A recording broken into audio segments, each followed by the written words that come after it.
오늘 함께 나눌 말씀의 제목은 선한 목자입니다.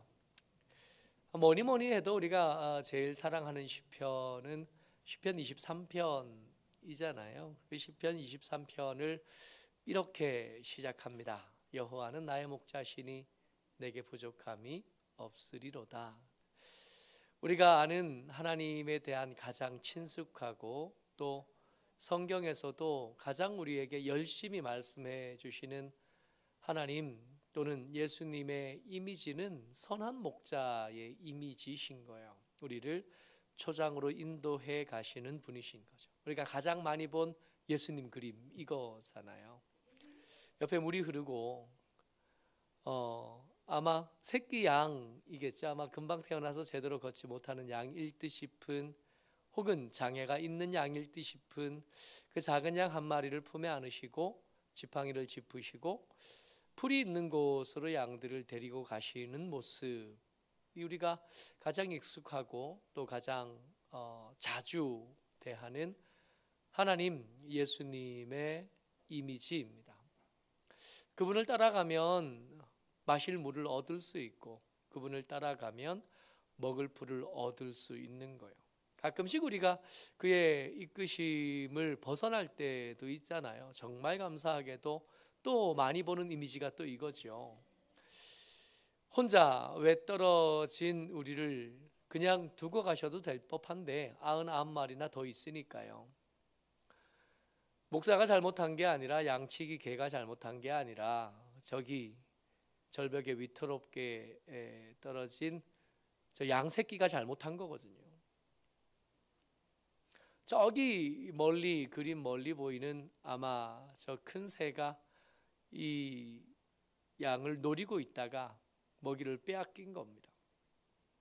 혹 우리가 길을 잃어버릴 때가 있고 혹 우리가 제 길로 가다가 왜 떨어져서 그제서야 알게 되는 거예요. 아, 내가 물을 못 찾는구나.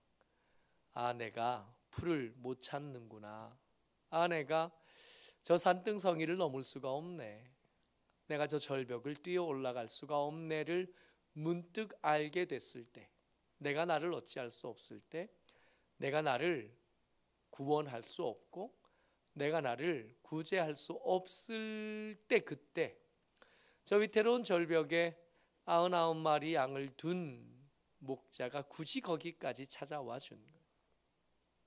늦지 않게 찾아와 주셔서 곧 낙하할 것으로 보이는 저 맹금류가 그냥 빈손으로 돌아가게 만드신 예수님, 우리가 익숙하게 여기시는 내 목자 되신 예수님, 나를 인도해 주시기를 바랍니다. 나와 함께 하시기를 바랍니다. 내가 혼자 있지 않기를 바랍니다.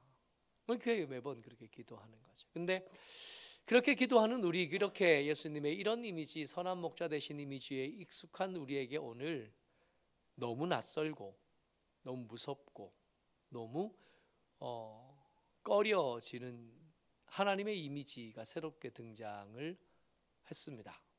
말씀을 같이 읽어보죠. 7절과 8절 말씀이요. 같이 읽어요. 시작. 그러므로 내가 그들에게 사자 같고 길가에서 기다리는 표범 같으니라. 내가 새끼 잃은 곰같이 그들을 만나 그의 염통 꺼풀을 찢고 거기서 암사자같이 그들을 삼키리라. 들짐승이 그들을 찢으리라. 선한 목자 되신 하나님은 잘 아는데 우리를 찢고 삼키는 들짐승이신 하나님은 너무 낯선 거예요. 어쩌면 마치 처음 본 듯한 거죠. 내가 그들에게 사자 같다. 가장 용맹하고 가장 잔인하고 가장 강력한 양의 대적인 거예요. 오히려 사냥은 표범이 더 잘한답니다. 표범이 훨씬 더 빠르고 표범이 훨씬 더 먹이를 잘 잡는데요. 사냥의 성공률이 사자가 그렇게 많이 높지 않답니다. 표범이 사냥의 성공률로서는 제일 높은가 봐요. 제일 빨리 뛰고 제일 잘 잡고. 그런데 이게 잘 잡기는 하는데 이 먹이를 지키고 먹는 일에는 또 약해서 하이에나에게 먹이를 빼앗기기도 하기는 하나 봐요. 근데 양 주제에 길가에서 기다리는 표범을 피할 방법은 없습니다. 양 주제에는 길가에서 기다리다가 표적이 된 다음에 저 표범보다 빠르게 뛸 가능성, 저 표범의 발톱과 저 표범의 깨무는 그 이빨에서 벗어날 가능성은 1도 없는 거예요. 새끼 이름 곰이요. 언젠가 다큐멘터리 한번 봤는데 곰이 연어를 잡아먹잖아요. 이게 가을에서 겨울 넘어갈 때쯤 되면 강으로 알 낳으려고 올라오는 연어를 곰이 잡아먹는데, 곰이요 연어를 잡는데 한두 마리를 잡는 게 아니에요. 수백 마리를 잡는데 하루에. 근데 그렇게 잡아서 다 먹지는 않고 껍데기만 벗겨 먹는 거예요. 그 양성을 보는데 기가 막힌 거예요. 왜 횟집 가면 횟집 아주머니들이 이게 회를 뜰 때 껍질 벗기는 게 요령이잖아요. 기술이잖아요. 기가 막히게 뜯잖아요. 왜? 근데 그 곰이 연어 잡는 이게 영상을 보니까요, 순식간에 한 마리를 껍질을 홀라당 벗겨요. 그러니까 빨간 연어가 통째로, 알 연어가, 껍질이 벗겨진 알 연어가 툭 하고 떨어져요. 껍데기만 먹는 거예요. 곰은 겨울에 겨울잠 잘 때 먹을 기름기가 필요한, 지방이 필요한 거예요. 그러니까 막 민물로 올라온 연어의 껍질에 지방의 거의 대부분이 다 있대요. 그러니까 다른 걸 먹어서 배불리면 안 되는 거예요. 껍데기만 먹어가지고 지방만 열심히 취해서 잠자러 가야 되니까 껍질만 벗겨 먹는 거예요. 염통 껍질을 찢어 먹는 새끼 이름 앙콤. 누가요? 지금 누구 얘기해요? 우리의 대적, 우리의 원수? 아닙니다. 여호와 하나님께서 마치 내가 새끼 이름 곰같이 그들을 만날 거고 그들의 염통을, 껍질을 벗겨서 먹겠다 하시는 거예요. 거기서 암사자같이 그들을 삼키리라, 들짐승이 그들을 찢으리라. 사자의 무리 중에 사냥을 하는 것은 숫사자가 아니잖아요. 힘이 제일 센 사자는 숫사자이지만 먹이를 구해오는 건 암사자들이거든요. 숫사자 한 마리가 17마리의 암사자를 거느리는데 그 암사자들이 끼니를 구하러 다니고 그 암사자들이 무리로 사냥하러 다니는 거죠. 그 암사자들이 그들을 삼킬 겁니다. 말씀하십니다. 내가 들짐승이다. 내가 들짐승이 되어서 저들을 삼키고 저들을 찢겠고 저들을 없이하겠다. 어쩌면 그런 게 맞는 겁니다. 우리가 대적에게 당한 게 아니라 여호와 하나님께 당한 겁니다. 들짐승이 되시고 때로 기다리는, 길에서 기다리던 표범과 새끼 잃은 암콤이 되신 여호와를 만난 거예요. 거기서 우리가 찢긴 거고 거기서 우리가 만신창이가 된 거예요. 들짐승 하나님을 만난 거예요. 여러분, 우리가 너무 익숙한 하나님은 선한 목자신데 왜 호세아 성경에서는 갑자기 그 모습을 바꿔서 들짐승이 되셔서 나타나셨는가 말이에요. 이거 이유를 알아야 됩니다. 아니면 여기서 도망가야 돼요. 이 이유를 경계하지 못하고 이 이유를 알아서 피하지 못한다면 우리는 하나님 우리와 동행해 주시옵소서 하면 안 되는 거예요. 그러다가 찢기면 어떡하려고, 그러다가 잡아먹히면 어떡하려고요. 하나님 할 수만 있으면 나를 멀리하여 주시옵소서. 하나님 할 수만 있으면 나를 잊으시옵소서. 하나님 할 수만 있으면 나에게서 멀리 떠나 주시옵소서 해야 되는 거예요. 그러니까 들짐이 되신 하나님이 왜 그렇게 되셨는지를 우리가 알아야 돼요. 그런 다음에 어서 멀리 도망가든지, 도망갈 게 아니라면 하나님이 들짐승이 되시게 만들었던 그 이유가 혹시 내게 있다면 이거 빨리 잘라내야 돼요.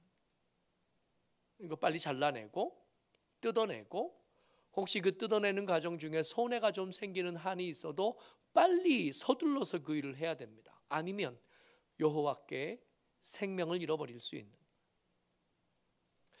같이 읽습니다. 13장 6절 말씀이요. 같이요. 시작. 시작. 그들이 먹여준 대로 배가 불렀고 배가 부르니 그들의 마음이 교만하여 이로 말미암아 나를 잊었느니라. 이것 때문이야. 이것 때문에. 원래 하나님께서 하나님의 백성들을 먹이실 때는 먹을 게 남아돌아서 먹이신 게 아니거든요. 이스라엘 백성들을 광야로 데리고 나오신 다음에 그들에게 만나를 먹여 길리우신 이유가 그들로 하나님의 나라의 제사장 나라로, 제사장 백성으로 삼기 위해서 그러신 거잖아요.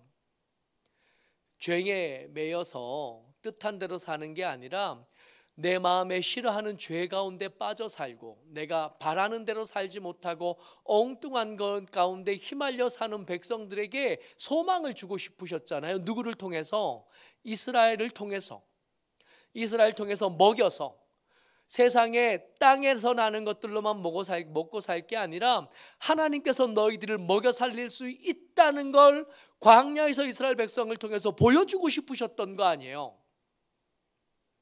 너희들의 손에 쥔 칼과 창으로 강해질 것이 아니라 하나님이 너희와 함께 하심으로 얼마나 강해질 수 있는지 세상의 무도한 백성들에게 보여주고 싶으셨던 거 아니에요. 그들에게 훈련되지 않는 군사들, 손에 무기 하나 제대로 들지 못한 군사들에게 여리고성의 그 두꺼운 성벽 앞으로 하나님께서 데리고 가신 이유는 거기서 죽으라는 게 아니라 무기 없이 하나님만 가지고 그 성을 어떻게 정복하는지 보여주고 싶으셨던 거예요. 먹을 것 없이 광야를 어떻게 건널 수 있는지, 마실 것 없이 어떻게 광야에서 생존할 수 있는지를 이스라엘 백성을 통해서 보여준 다음에 그 이스라엘 백성들을 보고 무사람들이 저 땅에서 난 밀로만 내가 사는 줄 알았는데 손에 근육의 힘과 손에 잡은 무기의 힘으로 우리가 쟁취하는 건 줄 알았는데 그거 아니네. 세상의 법칙이 그런 것만 있는 줄 알았는데 그거 아니네. 그것보다 더 상위의 수준에 있는 더 새로운 삶의 방법들이 있었네. 하나님이 주시는 것으로 먹고 하나님이 이끄시는 대로 가서 하나님께서 허락하시는 승리를 얻는 방법이 있었네. 이거 누구를 통해서 알아요?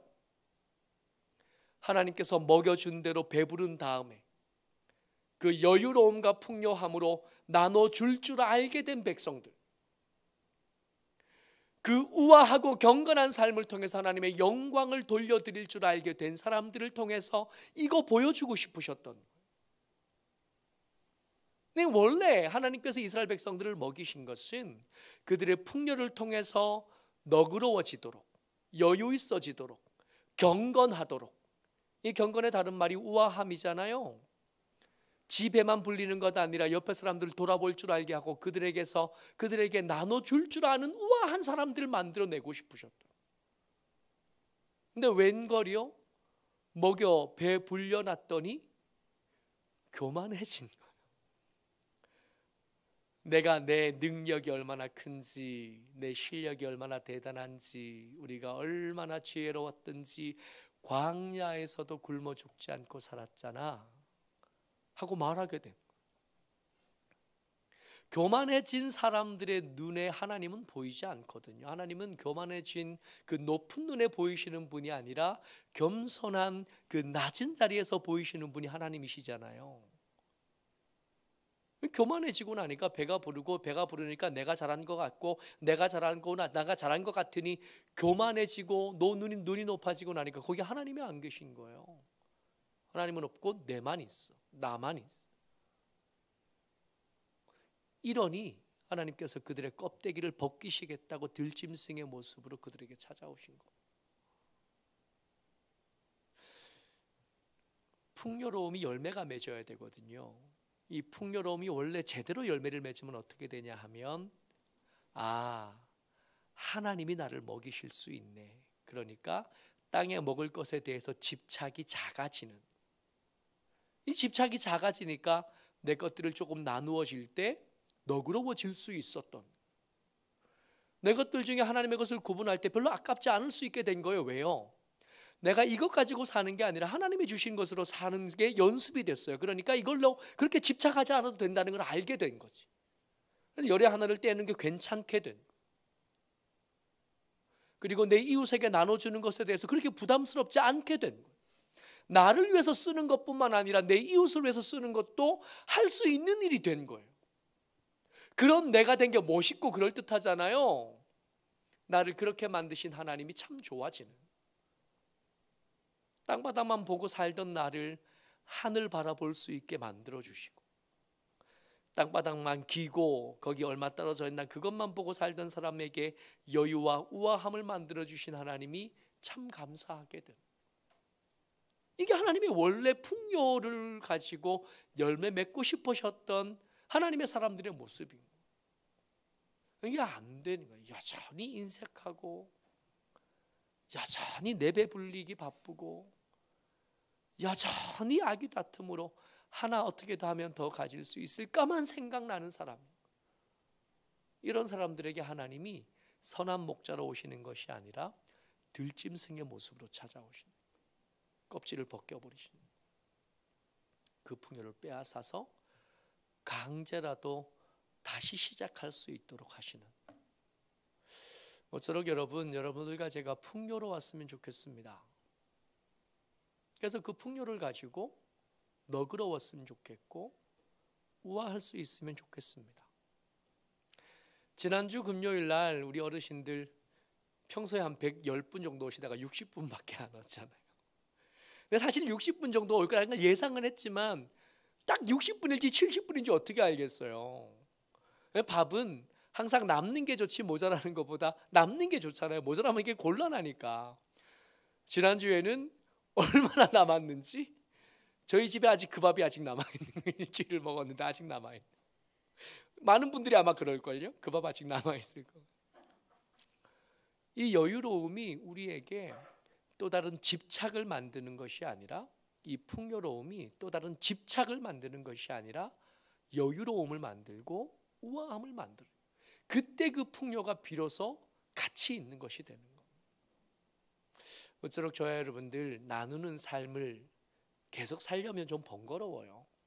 좀 번거롭고 때때로 불편합니다.